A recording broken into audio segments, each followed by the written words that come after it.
हैं कि वो जब हम 50 ईवीएम को हैक करके दिखाएंगे वो साथ रहे मौजूद, वरना अपनी जबान बंद रखे, झूठ बोलना बंद करें।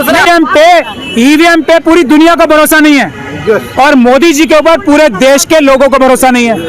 लाइव सबके सामने, मीडिया के सामने दुनिया को दिखाएंगे कि कैसे हैक होती है, कैसे इसकी प्रोग्रामिंग होती है और कैसे मोदी जी बार बार जीत जाते हैं। बुलंद हमेशा की तरह जो कहा है वो करके दिखाएंगे। अगर सरकार डर गई है तो रोक ले, हमें मार दे गोली, हमें क्या चिंता वाली बात है। हमारे इरादे तो हमारे और सबूत हमारे पास है, तभी तो कह रहे हैं उन्हें दिखाओ, हम पूरी दुनिया को दिखाएंगे, सरेआम हैक करके दिखाएंगे किस तरह से तुम उसकी प्रोग्रामिंग करते हो, सेटिंग करते हो, इस पूरी दुनिया को दिखाएंगे। हम देश में 50 जगह हम करके दिखाएंगे। दिक्कत क्या है, डर किस बात का? दोनों हमें जो 150 हम मांग रहे हैं, ईवीएम वीवीपैट और जो आपकी जो कंट्रोलिंग मशीन है, दोनों हमें। सर इलेक्शन कमीशन कह रहा है, पहले भी लोगों को बुलाया गया था, पहले कह रहे थे आपको छेड़ेंगे नहीं, हाथ नहीं लगाएंगे, पर हैक करके दिखाओ। तो क्या आपकी बार बिना उसी के लिए तो कह रहे हैं कि सील करके दे, देश के 50 जगह पर लाइव सबके सामने, मीडिया के सामने दुनिया को दिखाएंगे कि कैसे हैक होती है, कैसे इसकी प्रोग्रामिंग होती है और कैसे मोदी जी बार बार जीत जाते हैं। दिखाएंगे ना दुनिया को। सर कुछ इलेक्शन कमिश्नर ये कह रहे हैं कि जो जब इलेक्शन होता है तो उसमें बहुत सारे लोग होते हैं, तो सबको मैनेज करना आसान नहीं है। अगर एक दो बूथ, अगर किसी एक आदमी को मैनेज करना तो आसान बात है, लेकिन जब देश का चुनाव होता है तो इतनी बड़ी बॉडी होती है, उसको मैनेज नहीं किया जाता। मैं जवाब देता हूं। ये जो इलेक्शन कमिश्नर फॉर्मर हैं वो सब आरएसएस के दबाव में हैं। हम उनको चैलेंज करते हैं। इसका जवाब पॉलिटिकल पार्टी प्लीज, मैं इसका जवाब देता हूं। पॉलिटिकल पार्टी थोड़ी, मैं इसका जवाब देता हूं और मैं इसका जवाब, आतंकवादी संगठन है। आरएसएस आतंकवादी संगठन है और सबसे बड़ी राजनीति, सबसे ज्यादा राजनीति आरएसएस ही करता है, नंबर एक। नंबर दूसरी, आप करो इतने सारे लोग मैनेज नहीं हो सकते। पूरा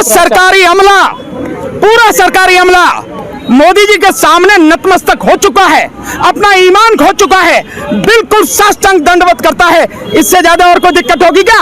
ईडी के लोग, सीबीआई के लोग, इनकम टैक्स के लोग, ये पुलिस वाले सारे लोग क्या कर रहे हैं? ये सब लोग ये उनके सामने नतमस्तक है। आप करो मैनेज नहीं होता, कौन कौन मैनेज नहीं होता?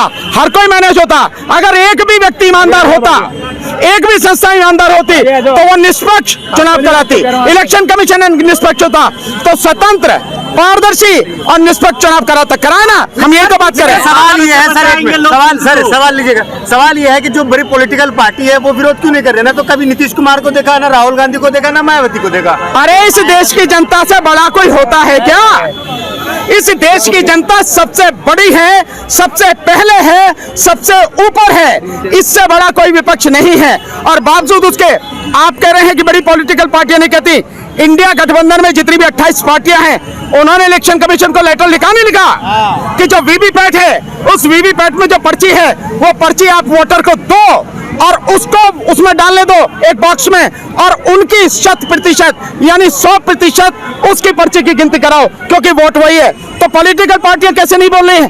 बोल रही हैं पॉलिटिकल पार्टियां। और यही नहीं, सिविल सोसाइटी के लोग बोल रहे हैं। सिविल सोसाइटी के लोग, आपको मालूम है सिविल सोसाइटी ने जो बनाई है, एक कमीशन बनाया, citizen commission on election report EVM और वीवीपैट पे, उन्होंने 11 पेज की रिपोर्ट बनाई है, जिसमें सुप्रीम कोर्ट के रिटायर्ड जज जस्टिस मदीन बी लोकुर उसके अध्यक्ष रहे हैं, और उसमें सुप्रीम कोर्ट के जजेस, हाई कोर्ट के रिटायर्ड जजेस, IAS officer, IPS officer, professors, ये आईआईटी एक्सपर्ट लोग हैं, उनकी पूरी रिपोर्ट है। निकाल के पढ़ो ना, उसमें नेट पर हासिल है। उन सबने 6,500 लोगों ने साइन करके इलेक्शन कमीशन को दी है। इलेक्शन कमीशन को लोगों को भी बुलाया, एक आदमी इलेक्शन कमीशन से आया, बाकी कोई नहीं आया।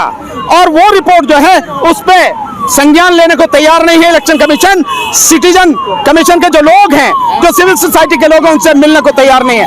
तो जो सिविल सोसाइटी के लोग हैं, जो आम जनता है, जो पॉलिटिकल पार्टियां हैं, सभी इस आवाज को उठा रही हैं, लेकिन इलेक्शन कमीशन बड़ी हठधर्मिता पर अड़ा हुआ है। एक मिनट में ये और आपको बता दूं, आज का जो ये हालात नजर आ रहे हैं, इससे हमें ऐसा लग रहा है कि इलेक्शन कमीशन को भी मोदी जी ने और अमित शाह साहब ने कहीं बंदी तो नहीं बना रखा।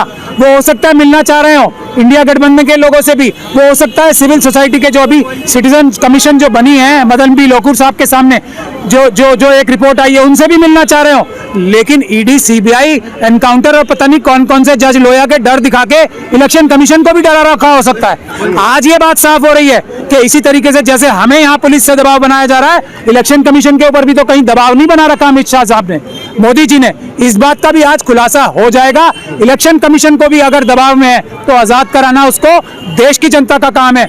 आज हम इलेक्शन कमीशन को भी पुलिस के दबाव से, अमित शाह साहब के दबाव से, मोदी जी के दबाव से आजाद कराने निकले हैं। और अब मुझे लगता है वो मशीनें हमें आपको भरोसा किस चीज पे नहीं है? मोदी जी पे नहीं है, ईवीएम पे नहीं है? हमें दोनों पे नहीं है, सवाल कैसे कर रही है? दोनों पे ही नहीं है। ईवीएम पे देखिए, ईवीएम पे पूरी दुनिया का भरोसा नहीं है और मोदी जी के ऊपर पूरे देश के लोगों को भरोसा नहीं है। अब आप बताइए क्या बात चाहते हैं, आपसे पूछते हैं। सर 3 महीने बचा है चुनाव में, तो क्या लग रहा है 3 महीने के अंदर हट पाएगा? 3 मिनट के अंदर हट जाएगा। जनता चाहेगी तो 3 मिनट के अंदर हट जाएगा। पार्लियामेंट का सेशन कराया था ना, स्पेशल पार्लियामेंट का सेशन हुआ था ना नई पार्लियामेंट के लिए, कितनी देर लगती है? एक सेशन बुलाएं, थोड़ा सा ही तो अमेंडमेंट लाना है लॉ में, वो कर दें। और अमित शाह साहब तो कह रहे हैं अभी ट्रांसपोर्टर्स को बेवकूफ नहीं बनाया उन्होंने, कि हम जो राष्ट्रपति महोदय ने कानून पास कर दिया है उसको नोटिफाई करने से पहले उसमें चेंज ला देंगे, यही कह के तो ट्रांसपोर्टर्स को बेवकूफ बनाया। ट्रांसपोर्टर्स को यही कह के, बांग्लादेश की बात तो बाद में करूंगा, ट्रांसपोर्टर्स को बेवकूफ यही तो कह के बनाया है कि हमने जो पार्लियामेंट में लॉ पास हुआ है, प्रेसिडेंट साहिबा ने जिसपे मोहर लगा दी है, नोटिफाई करने से पहले हम उनसे बात करके उसको चेंज कर देंगे। तो ऐसा तो बेवकूफ बनाने का काम करते हैं। आप बताइए बांग्लादेश का क्या? वहाँ पर विपक्ष आरोप लगा रहा है कि धांधली हो रही है और हम बाइकआउट करें, तो विपक्ष ने बाइकआउट कर दिया चुनाव का। तो अगर ईवीएम से चुनाव होता है तो क्या आप अपील करेंगे कि बाइकआउट किया जाए? हम होने क्यों देंगे? भानु जी ने भी और हमने बताया नहीं है, हम ईवीएम से चुनाव होने क्यों देंगे? देश की जनता ईवीएम से चुनाव होने क्यों देगी? नहीं होने देगी। आप इतना नाउम्मीदी ना रखें। आज तो ये बात साफ हो गई ना कि इलेक्शन कमीशन हमसे मिलना चाहता है, पुलिस हमें रोकना चाहती है। आज तो ये भी बात साफ निकल के आ रही है ना कि मोदी जी ने क्या कर रखा होगा, अमित शाह साहब ने क्या कर रखा होगा इलेक्शन कमीशन के साथ, वो भी एक विषय है जिसको हमें इन्वेस्टिगेट करना है। क्यों डरती है अमित शाह से इतना? मुझसे नहीं डरते, क्या बात कर रहे हो आप? अमित शाह साहब मुझसे डरेंगे? मुझसे डरेंगे? वो मुझे मरवाने के लिए कोशिश कर रहे हैं, मुझे अरेस्ट कराने को डरते नहीं है। वो डरते हैं देश की जनता से, वो डरते हैं देश के बाबा साहब के संविधान से। कह रहे हैं ईवीएम से चुनाव नहीं होने देंगे। 8 लाख मशीनों का, नई मशीनों का ऑर्डर करा है इलेक्शन कमीशन ऑफ इंडिया ने। मोदी जी ने जितने पैसे में अपना एक जहाज खरीदा है, अगर वो जहाज ही लीज पे दे देंगे तो ईवीएम की मशीनों की जगह पेपर बैलेट से चुनाव हो जाएंगे। मोदी जी का जहाज ही तो है, सिर्फ वही तो देना है। इतना पैसा नहीं लगना है पेपर बैलेट से चुनाव कराने में या वीवीपैट से चुनाव कराने में, इतना पैसा नहीं लगना है। मोदी जी का जहाज जाएगा बस थोड़ी देर के लिए। 2024 से पहले ईवीएम बैन हो जाएगी? 100%। जी सर, आप 2024 से शुरू हो गया यार मेरे, यूं कहो 2024 में ही बंद हो जाएगी।